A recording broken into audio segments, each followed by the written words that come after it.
Good morning from Harlem. Hello, what is your name? My name is Gina, Tonic. What are your pronouns in and out of drag? In and out of drag, I typically use he, him, she, her, they, them, all the above, whatever works. How'd you get your drag name? It was from my favorite cocktail, gin and tonic. What's your current age and how long have you been doing drag? I am 32 years old and I've been doing drag my whole life. Where did you grow up? I grew up in Los Angeles, California. What is your astrology? Astrology big three. I'm a Cancer. My birthday is in like 2 weeks. Happy early birthday. Thank you. Who has inspired you most in your drag career?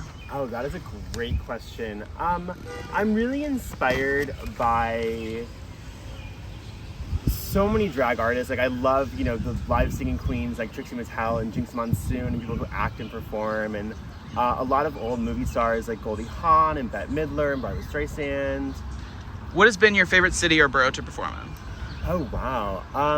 I really love performing in Chicago. I was there like a couple years ago. So much fun. I've only been once for like a college visit, Yeah. but it was like the best, like 24 hours. Go back. It is such a fun city. I really love to go back and see drag, yeah. What's your current obsession? My current obsession, Zelda, of course. Tears of the Kingdom. I have more questions about that later. Like specifically. What does Pride Month mean to you? Pride Month to me really means a celebration of our queer history and our queer liberation. You helped open a museum of drag. Yes. Is it a temporary exhibit for the month, or can you chat a little bit about what that is? We opened last week. We run until July 2nd. Come see us at the Brick Ox.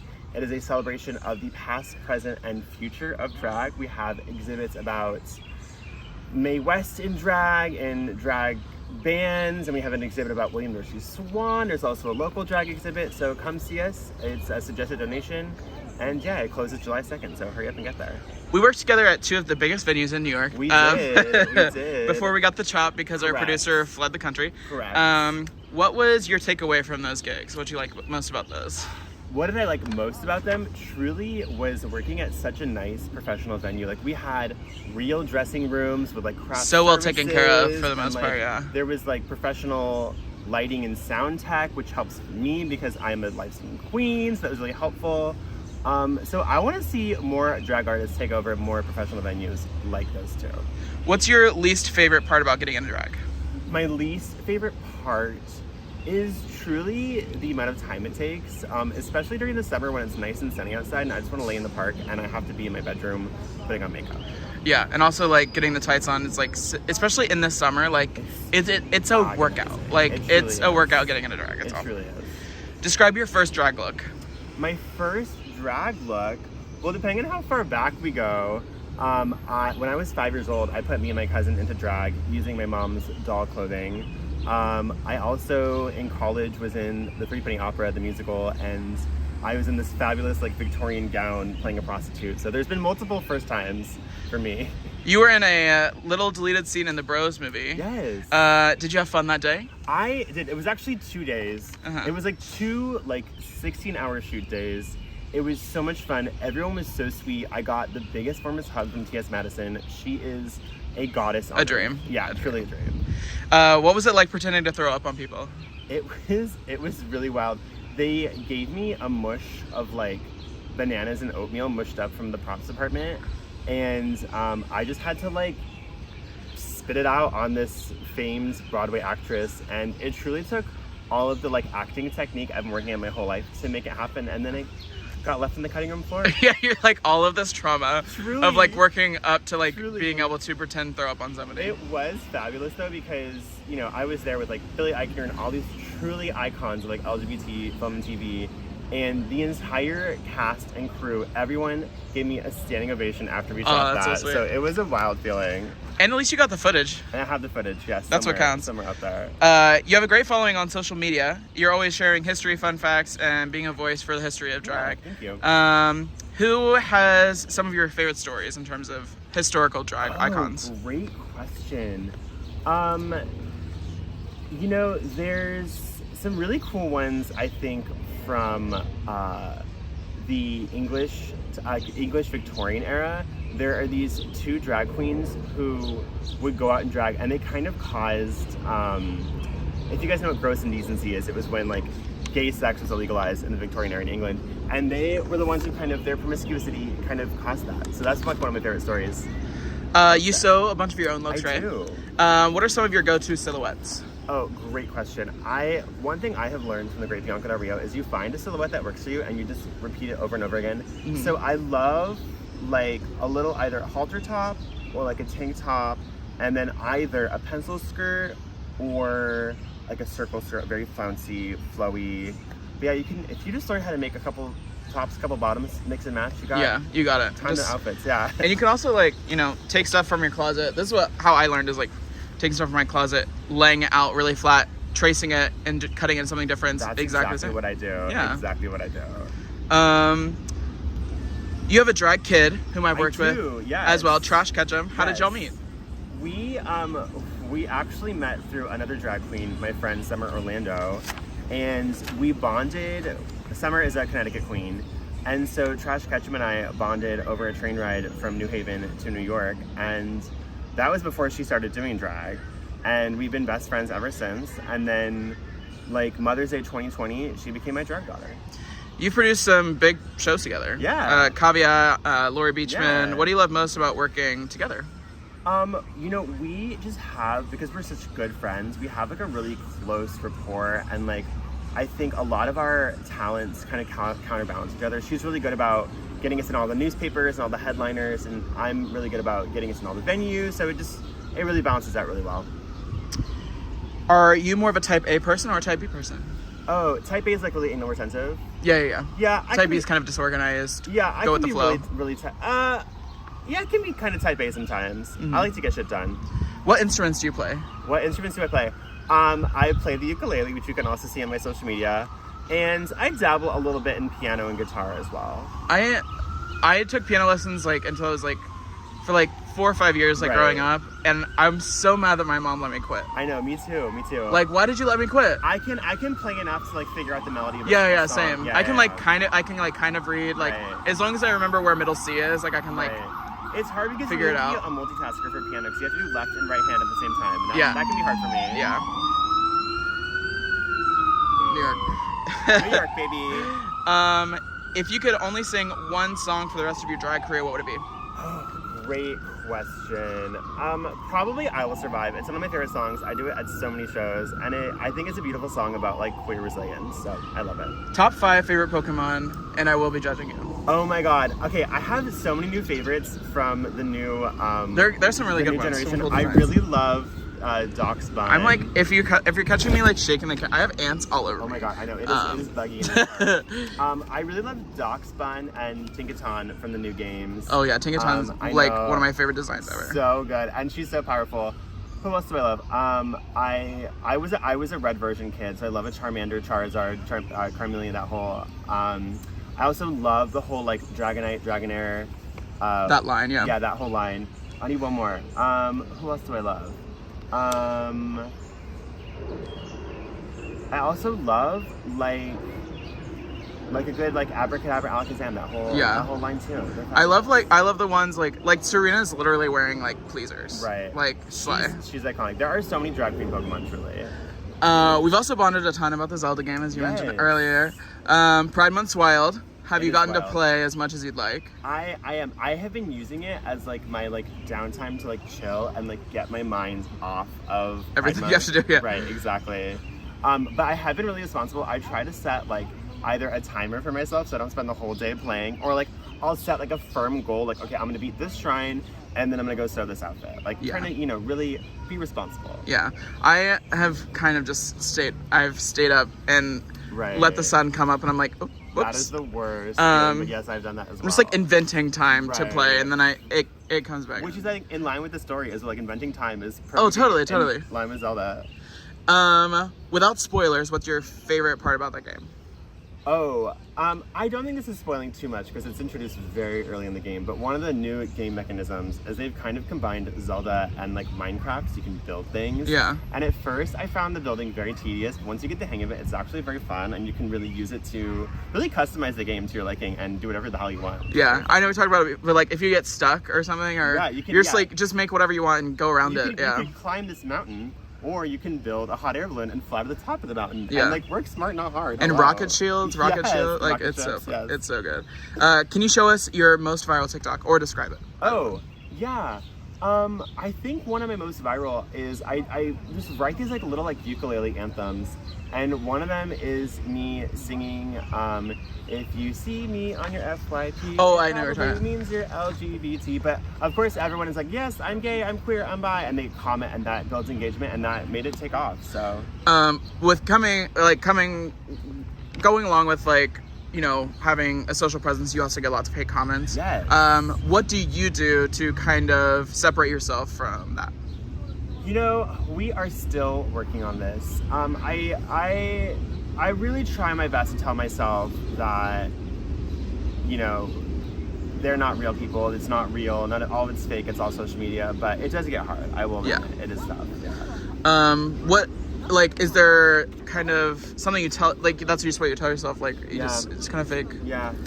That's a good way to, like, definitely separate yourself, because it definitely, like, yes, words can't hurt you, but, like, in that big of a bulk, like, all the time, it can be a lot. I don't go on their page and tell them, you know, to their 3 followers. Right. Exactly, to their 3 followers. Exactly. And their 3 teeth. Right. 3 followers. You get for every follower you get, one comes in. One comes in. Gross. Where are we? Do you prefer, I'm stuttering so much today. Do you prefer hosting solo or with a buddy? Ooh, I do like having someone to bounce off of, for sure. It's always fun to have kind of a chemistry going on in stage. Who are some of your favorite people to work with? Favorite hosts? Yes, great question. Of course, my drag daughter, Trash Ketchum. I love working with Sasha Vanguard. She's one of my faves of all time. Our sister. Yeah, one of our sisters. She was gonna do that, but she, you know, got booked and blessed, so she's not in town. She's busy. I think she'll be back soon, though. Who else? You, of course. I had so much fun doing the brunches with you back in the day. R.I.P. You also do a bunch of private gigs. What's been your weirdest private gig experience? Oh, great question. There was once a long time ago, me and Nancy No Good and somebody else did this like bachelorette party in the middle of nowhere in Pennsylvania, and we discovered, I think it was like a bridal shower. I think the bride's family was a little bit of a, you know, they ate Chick-fil-A, and the like husband's brother was a cop. A little more on the right side, yeah. A little more on the right side, but they treated us well, so we had a great time. But yeah, it's always a very fine line. It's like, okay, you are supporting us by like having us here, right? Who are you? But as long as they're not making you the butt of the joke, I feel like it's all done out of fun. Yeah.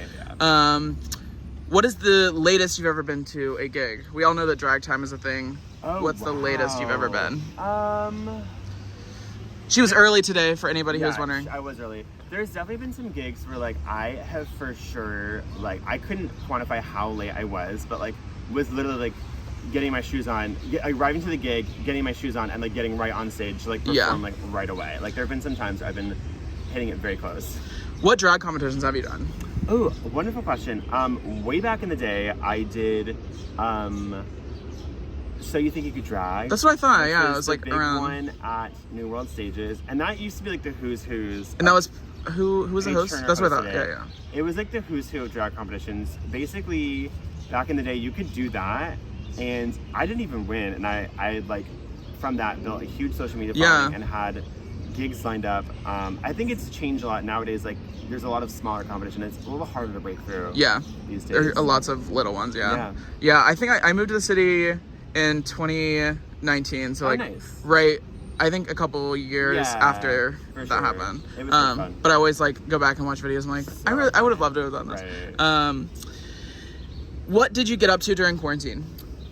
Ooh, great question. Well, quarantine was actually when I got back into video games. I purchased a Switch, played it. I did too. Like literally when they were like locked down, I immediately went to Walmart and was like, well.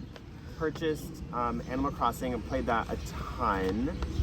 We also did some online, I did a lot of online drag, which started out very basic, like us on Facebook Live, back when I had Facebook, just like doing numbers, and that really evolved into like drag queens building entire film studios in their apartments to like film these like entire films that we put on like Twitch or whatever that 4 people would watch.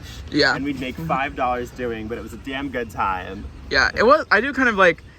I've thought about. I want to get more into like multimedia because that was like fun, like doing multimedia like videos and stuff like that. Like I want to start incorporating that kind of stuff into productions like a la like Sasha Velour. Oh, you know what I mean? 100%. I'm like, oh, I can do that. We've all done that already. You know what I mean? Where did you perform in drag for the first time? Where did I perform in drag for the first time? Well, my first time performing in drag was in college, in that musical I was talking about. But my first time performing in New York City, I believe, was at Bar Talia on the Upper West Side. My drag sister, Ruby Powers, used to host a cabaret show night there. And I think that was my first time performing in drag in New York City. Where do you see Gina at this time next year? Wow, great question. Well, this time next year, I believe we'll be doing Museum of Drag 2.0, so come check that out next year if you can't make it this year. And I have really had so much fun doing these like drag history videos on social media, and this time next year I would love to be putting together like a live show about drag history, like a timeline. That'd be so fun. Yeah. And like have people come out and like perform as, do like, a caricature. Totally. That'd be so cool. Yeah, totally. I'm here for that. Have you ever been starstruck? Have I ever been starstruck? You know, this is like not the answer you wanted. I grew up in Los Angeles, and so there were lots of like film and TV shoots happening all around me as a kid.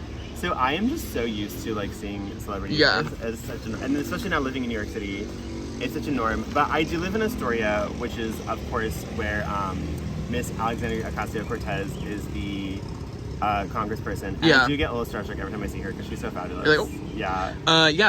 I've coming up in theater, like you're very much trained to like not freak out. Yeah, exactly. And it's so, especially in drag, like people who don't kind of have that background start freaking out. Like, and I'm like, let's dial it back. They're just trying to work. I'm like, let's chill out.